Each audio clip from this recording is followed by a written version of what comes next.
সম্মানিত কৈলাসরবাসী তথা রাজ্যবাসী, আপনারা নিশ্চয়ই অবগত আছেন, আমরা বিগত কয়েকদিন পূর্বে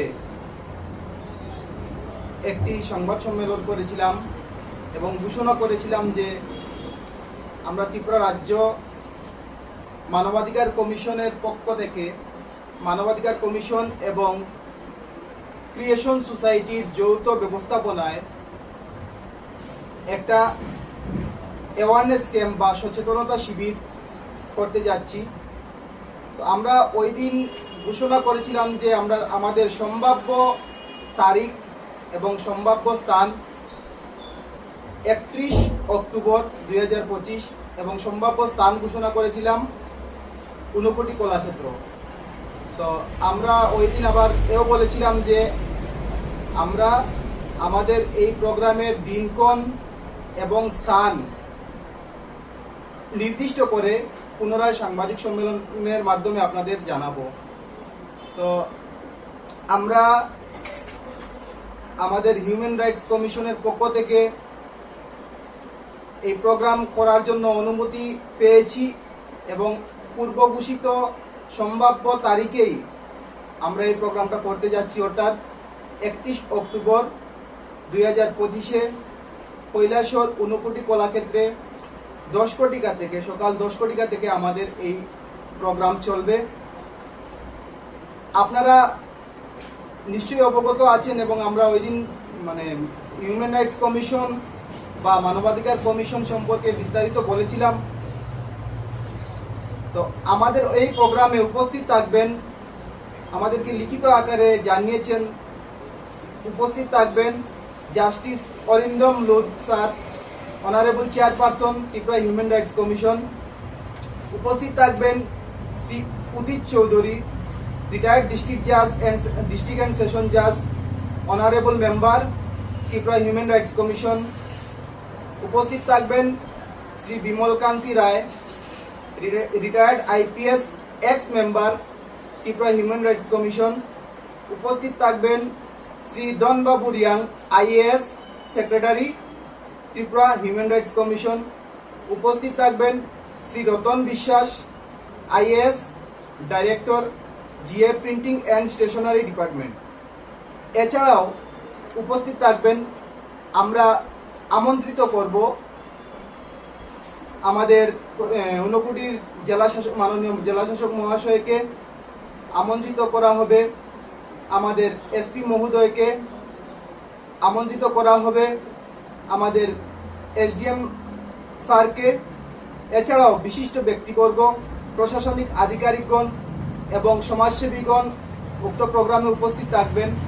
তো আমাদের অনুরোধ থাকবে আপামর কৈলাসরবাসীর কাছে বা ত্রিপুরা রাজ্যবাসীর কাছে যে ওই নির্দিষ্ট তারিখ অর্থাৎ 31 অক্টোবরে আমাদের কৈলাসরের ঊনকোটি কলাক্ষেত্রে আপনারা উপস্থিত থেকে আমাদের প্রোগ্রামকে সর্বাত্মক সাফল্যমণ্ডিত করবেন।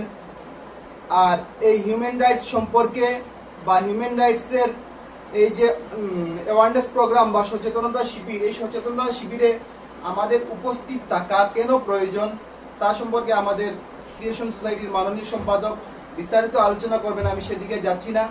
তো আমি আবারও আমাদের ক্রিয়েশন সোসাইটির পক্ষ থেকে সকলের দৃষ্টি আকর্ষণ করে অনুরোধ করছি, আপনারা ওই নির্দিষ্ট তারিখে ঊনকোটি কলাক্ষেত্রে উপস্থিত থেকে আমাদের প্রোগ্রামকে সর্বাত্মক সাফল্যমণ্ডিত করবেন। ধন্যবাদ। ধন্যবাদ আজমল হোসেন খান সাহেব। আমাদের আজকের এই আলোচনায় উপস্থিত আছেন আমাদের ক্রিয়েশন সোসাইটির এক্সিকিউটিভ প্রেসিডেন্ট আজমল হোসেন খান সাহেব, উপস্থিত আছেন প্রেসিডেন্ট হাদিস মিয়া সাহেব, উপস্থিত আছেন অ্যাসিস্ট্যান্ট সেক্রেটারি চৌধুরী জাকির সুলাইমান ওরফে শাওন সাহেব, প্রচার সচিব আবু মোহাম্মদ কাউসার সাহেব, স্টুডেন্ট। উপস্থিত আছেন সদস্যবৃন্দ, এর মধ্যে উল্লেখযোগ্য জনাব আব্দুল মালিক সাহেব, জনাব আসিফ আলী সাহেব, জনাব ডাক্তার সালিক সাহেব, সালিক মিয়া সাহেব, জনাব আফসার হোসেন সাহেব এবং জনাব নাজিবুদ্দিন সাহেব সহ অন্যান্য বিশিষ্ট ব্যক্তিবর্গরা। আপনারা ইতিমধ্যেই শুনে গেছেন, আমাদের পূর্ববর্তী যে ঘোষণা দিয়েছিলাম সেই ঘোষণায় সম্ভাব্য বলেছিলাম সেটাই সঠিক হয়েছে এবং আগামী 31 অক্টোবর সকাল 10 কোটিকা থেকে ঊনকোটি কলাক্ষেত্রে অনুষ্ঠিত হতে যাচ্ছে ইদানিং কালের এই এক ঐতিহাসিক আলোচনা শিবির, এক ঐতিহাসিক সচেতনতা শিবির।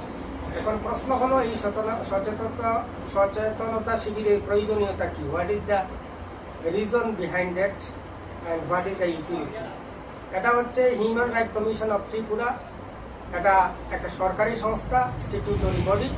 এই সংস্থার চেয়ারম্যান হচ্ছেন retired justice mister honourable Arindam Lodh sir এবং অন্যান্য সদস্যরা আসবেন। ইতিপূর্বে আজিবুল হোসেন খান সাহেব ঘোষণা করেছেন। তো আমি কৈলাসহরের আপামর জনসাধারণ, বিশেষ করে প্রত্যেকটি non governmental organization, voluntary organization, self help group সহ সচেতন নাগরিক যারা রয়েছেন, নির্বাচিত জনপ্রতিনিধি, প্রত্যেকের দৃষ্টি আকর্ষণ করছি যে আমাদের বার্তাটি আপনারা জনসাধারণের কাছে পৌঁছে দেবেন। আমাদের সমাজকে উজ্জ্বল করে তোলার জন্য, মাথা উঁচু করে বাঁচার জন্য, এবং আমরা যে citizen of India, the constitution of India has guaranteed us some fundamental rights. আমাদের কিছু মৌলিক অধিকার আছে। যখন আমাদের এই মৌলিক অধিকার লঙ্ঘিত হবে, সেটা সরকার করুক আর বেসরকারি সংস্থা করুক, তখন উই হ্যাভ রাইট টু সু, right to go to the honourable court. According to article 226 of Indian constitution, যদি আমাদের কোনো ফান্ডামেন্টাল রাইট ভায়োলেট হয়, আমরা সরাসরি হাইকোর্টে যেতে পারি। এবং সেই সংবিধানের according to article 32 of Indian constitution, আমরা সরাসরি honourable supreme court, which is highest apex of the country, সেখানে আমরা যেতে পারি। তো সচিববৃন্দ, ইতিমধ্যে আপনারা শুনেছেন, আমি বলেছি article 32 of Indian constitution says that যদি দেখা যায় কোথাও মানবাধিকার, কোথাও দেখা যায় যদি ফান্ডামেন্টাল রাইট, মৌলিক অধিকার যদি আপনার লঙ্ঘন হয়, তাহলে আপনি অনারেবল সুপ্রিম কোর্টে সরাসরি যেতে পারবেন। অ্যাডভোকেট, লয়ার, আপনারা সরাসরি সেখানে গিয়ে আপনার সেই বক্তব্য তুলে ধরতে পারবেন। তো কিভাবে যাবেন, কোথায় যাবেন, এবং হোয়াট ইজ দ্য সিস্টেম? মানবাধিকার লঙ্ঘিত হলে পরে আপনি কি করবেন, সে ব্যাপারে যদি আপনি আপনার এলাকার কোনো সমস্যা থাকে, আপনি যখন উকিলবাবুর কাছে যাবেন, তাহলে মোটা ফিস দিতে হবে। কিন্তু এই অনুষ্ঠানে আসলে পরে আপনি জানবেন সব ধরনের সমস্যা থাকলে কিভাবে সমাধান করবেন তা বলে দেওয়া হবে। শুধুমাত্র তাই নয়, যে এই অনুষ্ঠানে যে সমস্ত মহান ব্যক্তিত্বরা আসছেন, অনারেবল হাইকোর্টের রিটায়ার্ড জাস্টিস মিস্টার বরিন্দম লুথ, তিনি সরাসরি এখানে আসছেন, এটা আমাদের ভাগ্য। তাছাড়া বাকি যারা এখানে অতিথিরা আসবেন, তাদের অত্যন্ত গুরুত্বপূর্ণ আলোচনা আমরা শুনব এবং আমরা এই আলোচনাটা গ্রাম গ্রামান্তরে পৌঁছে দেব। শুধু তাই নয়, the constitution of India has guaranteed some fundamental rights for the citizen of India, কিন্তু আমাদের সাথে সাথে কিছু দায়িত্ব রয়েছে, কর্তব্য রয়েছে, তাকে বলা হয় ফান্ডামেন্টাল ডিউটিস। আমাদের দায়িত্ব, আমাদের কর্তব্য। এর মধ্যে একটা কর্তব্য হলো we must have to respect our country, we must have to respect our constitution. যদি আমরা কনস্টিটিউশনকে সম্মান করি, শ্রদ্ধা করি, তাহলে সংবিধানের লিখিত কথাগুলো, আমাদের ভারতের মহান ব্যক্তিত্বদের কথাগুলো, মহান সংবিধানের কথাগুলো তাদের কাছ থেকে শোনাও আমাদের দায়িত্ব। তাই সেই দায়িত্ব পালন করব, সবার কাছে পৌঁছে দেব এই বার্তাটি। সবার করি আহ্বান, আসুন আমরা হাতে হাত মিলে একটা সুন্দর সমাজ গড়ে তুলি। মনে রাখবেন, আপনারা লয়ে বিব্রত রহিতে আসে না অবনীত, সকলে আমরা প্রত্যেক আমরা করে। যদি আমরা এই অনুষ্ঠানকে সফল করে তুলতে পারি, এভাবে অনুষ্ঠান যদি আরও কৈলাসহর সহ রাজ্যের বিভিন্ন প্রান্তে তুলতে পারি, আমাদের সমাজ থেকে যখন মানবাধিকার লঙ্ঘনের ঘটনা মুছে যাবে, তখন আমরা চিৎকার দিয়ে বলতে পারবো, আর আবার জগৎ সবাই শ্রেষ্ঠ আসন হবে। We can say loud that we are true Indian. Thank you, ধন্যবাদ সবাই।